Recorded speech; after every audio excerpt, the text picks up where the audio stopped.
Latest எபிசோடுகளை விளம்பரங்களே இல்லாமல் காணுங்கள். அந்த ஒண்ணு இல்லாத குடும்பத்து கூட எங்களுக்கு சமமா சம்மதம் பண்ணிய, என்னையும் அவனையும் பக்கத்துல வச்சு அவனை வசதி பேசுறிய. தாலிக்கு வைக்கிற ஃபங்க்ஷன்ல இருந்து எல்லாத்துலயும் எங்க குடும்பத்தை அவங்க முன்னாடி மட்டம் தட்டி பேசுனீங்க. நீங்க முறைய பத்தி பேசுறீங்களா?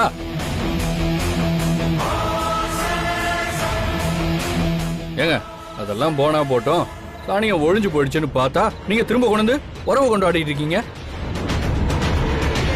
அப்புறம் கடைசியா ஒரு வேலை பண்ணீங்களே அப்பா, என் தங்கச்சிய உங்க மகனுக்கு கேட்க வந்து நிச்சயம் பண்ணி கடைசியில அந்த குடும்பத்துக்கு தாரவத்து என் தங்கச்சிய வெறுங்கழுத்தோட நிக்க வச்சு எங்க அவமானப்படுத்துறீங்களே. நீங்க ஒரே பத்தி பேசுறீங்களா?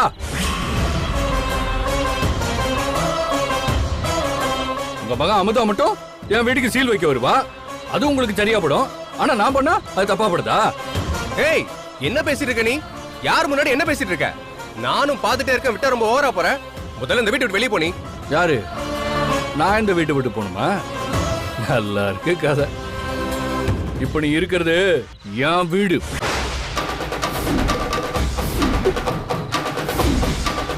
எனக்கு எழுதி கொடுத்தாச்சு. அதாவது உனக்கு ஞாபகம் இருக்கா? போகணும்னா நீங்க இந்த வீட்டை விட்டு போங்க, இல்ல இந்த வீட்டுல தான் இருக்கணும்னா என் பேச்ச கேட்டு பேசாம வாய மூடிக்கிட்டு இருங்க. எப்படி உங்க வசதி? இந்த பழனிக்கு வேற ஒரு முகம் இருக்கு, அதை காட்ட வச்சிடாதீங்க.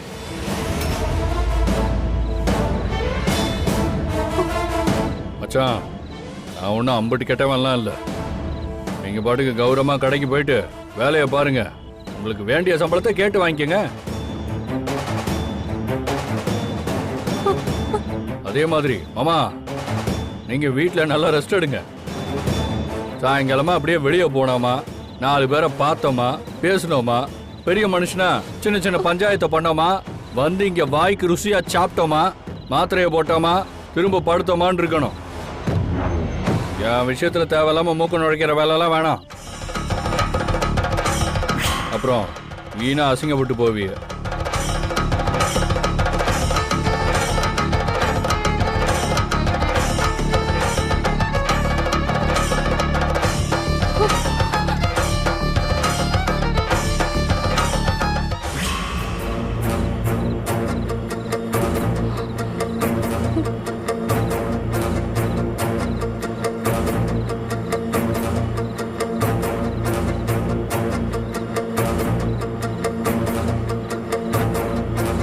என்னதா உன் அப்புச்சி இவன் எடுத்தறிஞ்சு பேசிட்டான்னு உனக்கு இவன் மேல வருத்தமா? அதெல்லாம் ஒண்ணும் இல்ல மாமா, அவர் இன்னைக்கு அப்படி பேசினதுதான் சரி.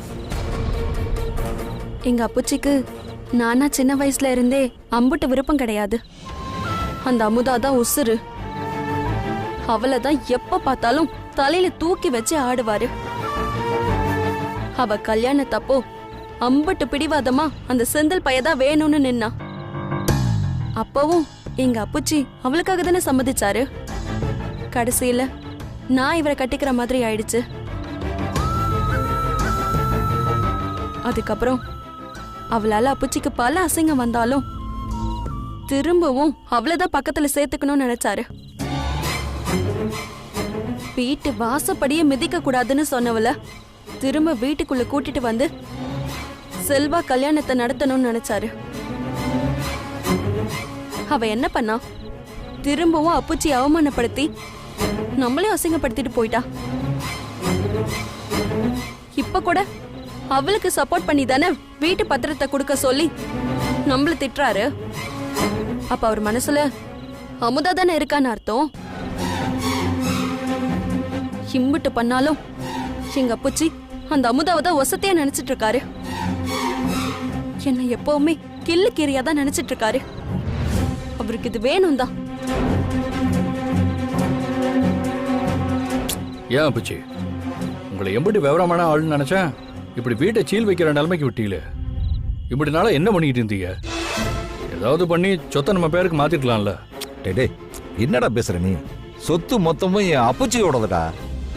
அண்ணன் இறந்ததுக்கு அப்புறம் இந்த சொத்தையெல்லாம் அவங்களை ஏமாத்தி எடுத்துக்கிட்டதுடா. நான் அப்பவே முறையா எதையும் எழுதி வாங்கல. அப்பப்ப வர்ற சின்ன சின்ன பிரச்சனைகளை எல்லாமே அதிகாரிகளுக்கு கொஞ்சம் பணத்தை கொடுத்து சமாளிச்சு அப்படி இப்படின்னு இது வரைக்கும் கொண்டு வந்துட்டேன். இந்த சொத்து பத்துகளை பத்திய மொத்த விவரமும் என் கூட பிறந்த கதிரேசன் அண்ணன் ஒருத்தருக்கு மட்டும்தானே தெரியும். ஆனா அவர் போய் சேர்ந்ததுக்கு அப்புறம் யாருக்கும் இது சம்பந்தமா எந்த விஷயமுமே தெரியாதுடா. அது இப்ப எப்படி தெரிஞ்சது? இது எல்லாமே அந்த லாக்கரை திறந்ததுக்கு அப்புறம் தான் தெரிஞ்சிருக்கும்னு நினைக்கிறேன். எங்க அண்ணன் மூலப்பத்திரத்தை அந்த லாக்கர்ல தான்டா வச்சிருந்தாரு. அவரை தவிர அந்த லாக்கரை திறக்கிறதுக்கு யாருக்குமே தெரியாதுடா. அவங்களுக்கு இது சம்பந்தமா எதுவுமே தெரியாதுடா. நானும் அந்த லாக்கரை திறந்து மூலப்பத்திரத்தை எடுக்க எவ்வளவோ முயற்சி பண்ணாண்டா, என்னாலையும் முடியலடா. எங்க அதை உடைச்சா ஏதோ ஒரு ரகசியம் உள்ள இருக்குன்னு அவங்களுக்கு சந்தேகம் வந்து அதனால நாம மாட்டிக்குவோமேன்னு நானும் கடைசி வரைக்கும் அது யாருக்குமே தெரியாம போகட்டுமேன்னு தான் நான் அப்படியே அந்த லாக்கரை விட்டு வச்சேன்.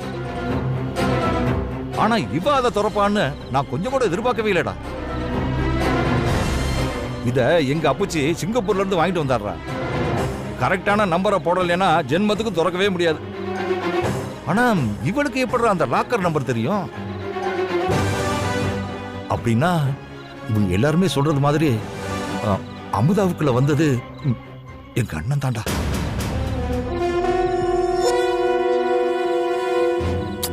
அட என்ன பச்சி, அவங்க தான் அளந்து விடுறாங்கன்னா நீங்களும் அதை நம்புறீங்க. எந்த காலத்துல இருக்கீங்க? இல்ல பழனி, நிச்சயம் வந்தது எங்க அண்ணன் கதிரேசன் தாண்டா. அவன் செத்துட்டதுக்கு அப்புறம் குழியில இறக்கி மண்ணை மூடும்போது அவனோட கண்ணு திறந்தே இருந்துச்சுடா. அது என்னை பார்த்து என்ன சொல்லிச்சு தெரியுமா? நான் திரும்பவும் வருவேன்னு சொல்றது மாதிரியே இருந்துச்சுடா. அதை இப்ப நினைச்சாலும் எனக்குள்ள பயமும் பதட்டமும் தாண்டா இருக்கு. அந்த பார்வை இன்னும் என் கண்ணுக்குள்ள மிரட்டிக்கிட்டு இருக்கிற மாதிரியே இருக்குடா. அப்படியா? அப்போ உங்க அண்ணனை திரும்ப பாத்தீங்கன்னா மறுபடியும் அவரை கொன்னு இந்த வாட்டியாவது கண்ணை ஒழுங்கா மூடி மண்ணை போடுங்க. அட போங்க அப்பச்சி, நீங்க வேணா அந்த செத்தவன் திரும்ப வந்த கதையெல்லாம் நம்பலாம். ஆனா நான் நம்பவே மாட்டேன். எனக்கும் அதான் புரியல. அவ என்னமோ தந்திரம் பண்றா. இதுல தந்திரம் மந்திரம்லாம் இல்லத்தா. ஒரு சில விஷயங்கள் எனக்கும் என் அண்ணனுக்கு மட்டும்தான் தெரியும். மத்த யாருக்குமே எதுவுமே தெரியாதத்தா. அப்படி ஒருவேளை யாருக்காவது தெரிஞ்சிருந்தா நீ நினைக்கிற மாதிரி யாரோ சொல்லித்தான் அந்த அமுதா பிள்ளைக்கு தெரிஞ்சிருக்கும்னு நாம நினைக்கலாம். ஆனா எங்க 2 பேரை தவிர யாருக்குமே இந்த ரகசியம் தெரியவே தெரியாதத்தா. நான் கண்டிப்பா அந்த அமுதா கிட்ட நிச்சயமா இந்த விஷயத்தை சொல்லியிருக்க வாய்ப்பே இல்லை. அப்படின்னா இந்த விஷயத்தை யார் சொல்லியிருப்பா? இந்த விஷயம் தெரிஞ்ச இன்னொரு ஆளு என் அண்ணன் மட்டும்தான். அவர் தான் சொல்லியிருக்கணும். இனிமே தான் நம்ம ரொம்ப ஜாக்கிரதையா இருக்கணும். இல்ல நமக்கு இருக்கிற சொத்து மொத்தமும் நம்மளோட கையை விட்டு போயிடும்.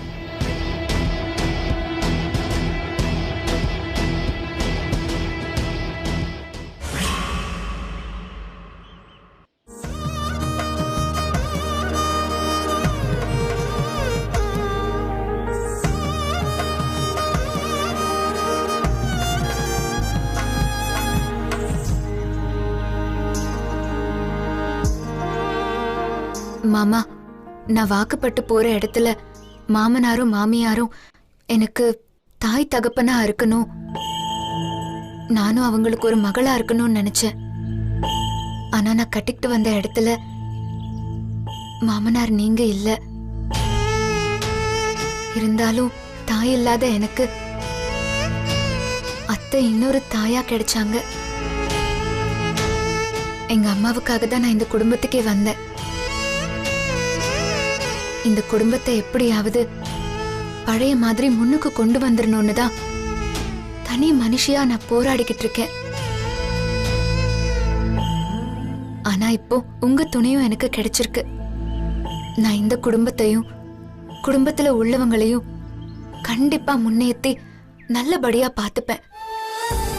அதுக்கு உங்க துணையும் ஆசீர்வாதமும் வேணும் மாமா.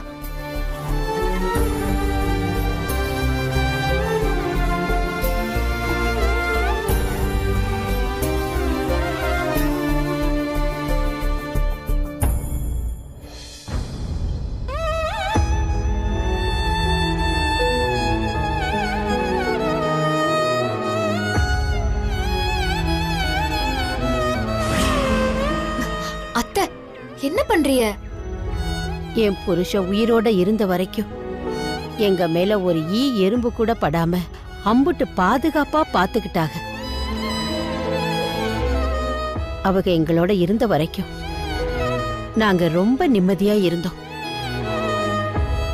அவங்க போனதும் சொத்து, நிம்மதி, பாசம், பாதுகாப்பு எல்லாத்தையும் இழந்துட்டோம்மா. எப்ப நீ இந்த வீட்டுக்குள்ள வந்தியோ அப்பவே நாங்க இழந்த எல்லாமே திரும்ப கிடைச்ச மாதிரி இருக்கு.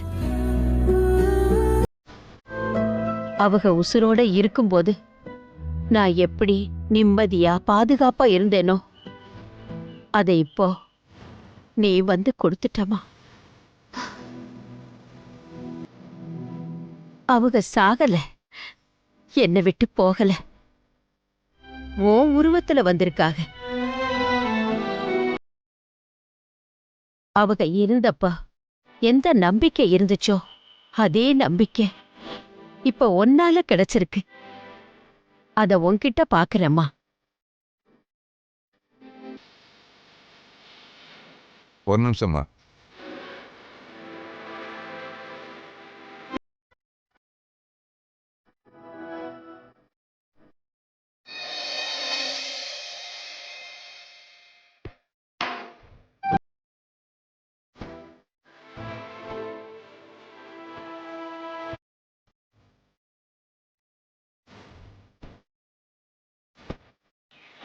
ஆத்தா, என் மாமா வீட்டில் இருக்கும்போது முக்காவாசி நேரம் முத்தத்தில் இந்த சேரை போட்டுத்தான் உட்காந்துருப்பாங்க. இந்த சேர்ல அவர் உட்காந்துருக்க தோரணையை பார்த்தா அம்புட்டு கம்பீரமா இருக்கும்மா. இந்த சேரை பார்க்கும்போதெல்லாம் அவர் ஞாபகமாகவே இருந்துச்சு. அதான் பரணி மேலே தூக்கி போட்டோம். அதுக்கப்புறம் இந்த சேர்ல உட்கார்ற அளவுக்கு யாருக்கும் தகுதியும் இல்லை, கம்பீரமும் இல்லைம்மா. சித்தப்பா, மாமா நம்மளை விட்டு எங்கேயுமே போகல, நம்ம கூட தான் இருக்காக. அவளை சேர்லயே உட்கார வச்சிருவோம். அவரே இங்க இருக்கும்போது அவர் போட்டோ எதுக்குமா? இப்ப இந்த சேர்ல உட்காரக்கான தகுதியான ஆளு கிடைச்சாச்சுமா. யார்?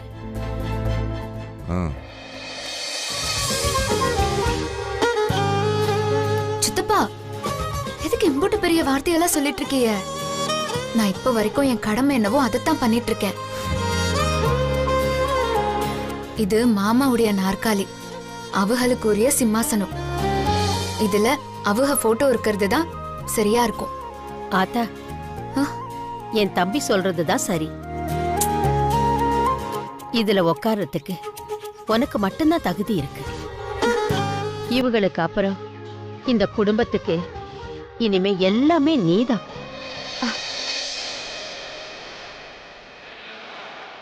நீதான் இந்த குடும்பத்தோட தலைவி. அத்தை, ஏண்டா மாப்பிள, அமுதா பொண்ணு குடும்பத் தலைவியா இருக்கிறதுல உங்களுக்கு ஆட்சேபனை எதுவும் இல்லையே? எனக்கு எந்த ஆட்சேபனையும் இல்லை. இந்த குடும்ப தலைவிக்கு புருஷனா இருக்கிறது ஒரு பெருமை தானே.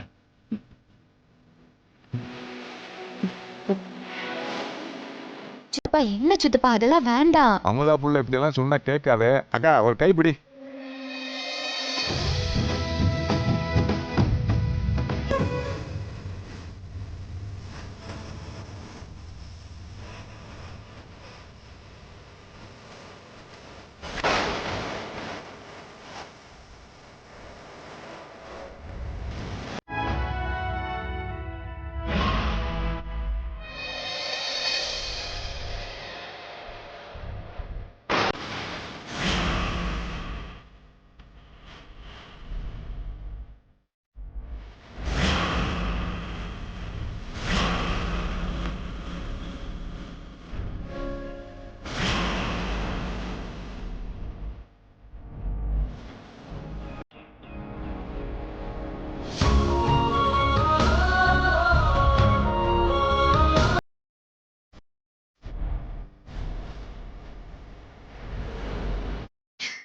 எல்லாம் நல்லபடியா முடிஞ்சுமா. மனசுக்கு ரொம்ப நிறைவா இருக்குமா. இன்னும் எதுவும் நல்லபடியா முடியல. பிரச்சனையே இப்பதான் ஆரம்பம்.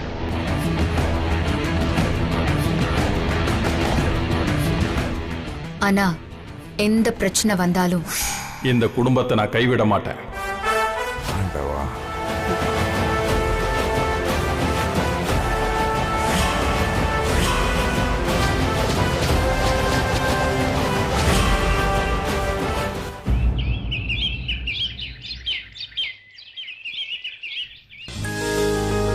அப்புறம் போனா நல்லபடியா போயிட்டீங்களா? அங்க இருக்கிறவங்க யாரும் எதுவும் பேசலையே? இல்லண்ணே. ஆமா, அம்மா அண்ணன் மண்டி எங்கண்ணே? அம்மாவும் மாமாவும் கடைக்கு பொருள் வாங்க போறேன்னு போனாங்க.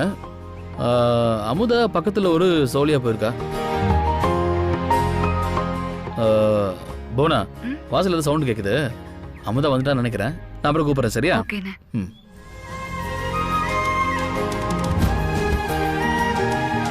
அமுதா, வரும்போது அந்த கொடிக்கையில கிடக்கிற ஷர்ட் எடுத்துட்டு வாங்க.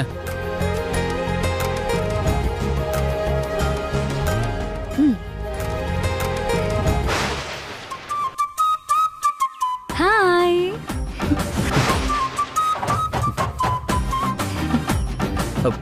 நீ எப்படி இங்க? திடீர்னு எதுவும் சொல்லாம? ஏன் நான் வரக்கூடாதா? சாரை பார்க்க அப்பாயின்மெண்ட் ஃபிக்ஸ் பண்ணிட்டு தான் வரணுமோ? ஏன் சர்ப்ரைஸா வரக்கூடாதா? ஐயோ, வீட்டில் வேற யாருமே இல்லை. இப்ப பாத்தி வந்திருக்காளே. அமுதா மட்டும் பார்த்தா அம்புடுதான். என்ன யோசிக்கிற? நான் உன்னை பார்க்க வரக்கூடாதா? வரலாம் வரலாம். டேய் செந்தில், நல்லா மாட்டிக்கிட்ட. அமுதா இங்க வந்தா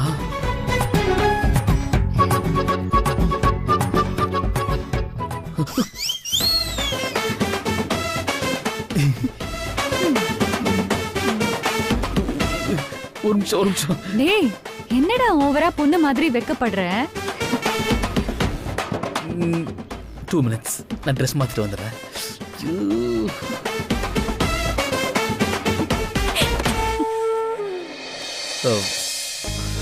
ஆமா, என்ன இந்த பக்கம்? சார சைட் அடிச்சுட்டு போலான்னு வந்தேன். ஐய மூஞ்சு, காலேஜ் ஃபுல்லா உன்னை பத்தி தான் பேச்சா இருக்கு.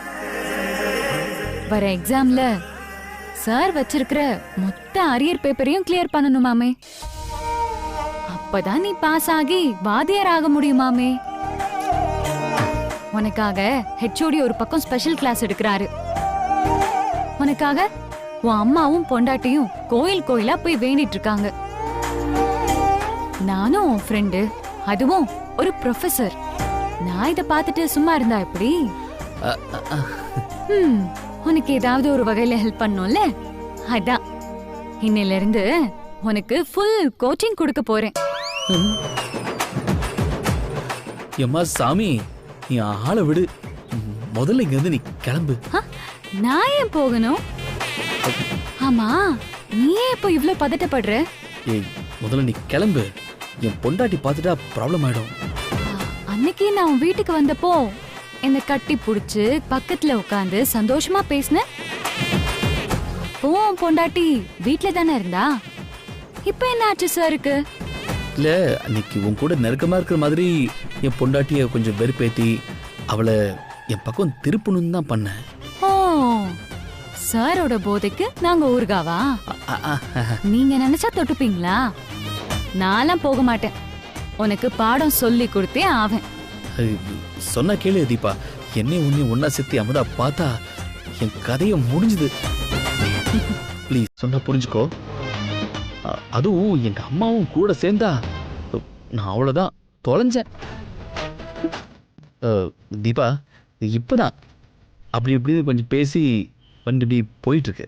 நீ குறுக்க வந்து நிப்பாட்டிடாத ப்ளீஸ். ஏற்கனவே எந்த பிரச்சனை எந்த மூலையிலேருந்து வருதுன்னு தெரியல. ஏற்கனவே அவளை நான் ரிலாக்ஸ்டாக கூட பார்க்க முடியல.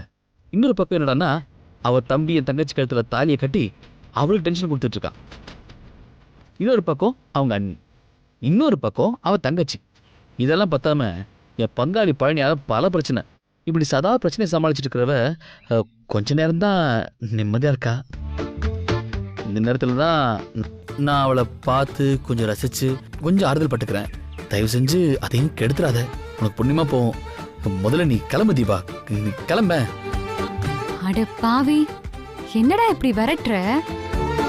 உன்னை படிக்க வச்சு பாஸ் ஆக்கியே தீருவேன்னு என் அம்மா கிட்ட சத்தியம் பண்ணிட்டு வந்திருக்கேன். ஏய், யார்கிட்ட உங்க அம்மா கிட்ட சத்தியம் பண்ணி கொடுத்துட்டு இருக்க? நானே எங்க அம்மா சத்தியம் பண்ணி தரல பாஸ் ஆயிருவேன்னு. நீ நடனா உங்க அம்மாவுக்கு சத்தியம் பண்ணி கொடுத்துருக்க? அம்மா தாயே, உன் சத்தியத்தை ஓரம் கட்டி வச்சுட்டு கொஞ்சம் கிளம்புறியா? இந்த சத்தியவான் வாழ்க்கையில விளையாண்டாத ப்ளீஸ். போயேன் தீபா, யோசிக்காத, சீக்கிரமா கிளம்பு. வெளியே போன வந்துட்டாங்கன்னா பெரிய பஞ்சாயத்தாய் போயிடும். நான்லாம் போக மாட்டேன். நான் உனக்கு கிளாஸ் எடுத்துட்டு தான் போவேன். சொன்னா கேளு தீபா ப்ளீஸ். நான் போக மாட்டேன். ப்ளீஸ் தீபா கிளம்ப. இன்னைக்கு என்ன ஆனாலும் உனக்கு பாடம் சொல்லி கொடுத்துட்டு தான் போவேன். உன்னை கையெடுத்து கும்பிடுறேன். போ தீபா. நான் போக மாட்டேன். தீபா, நான் போக மாட்டேன். நீ கிளம்ப முதல்ல. வா ப்ளீஸ் தீபா, வா தீபா, கோச்சிக்காதீங்க வா. டேய் செந்தில், சொல்லுங்க என்ன கேளு. பண்ற? இது வந்தா அப்புறம் பேசிக்கலாம். ஓகே, நீ ஃபர்ஸ்ட் கிளம்பு. செந்தில், என்ன? ஐயோ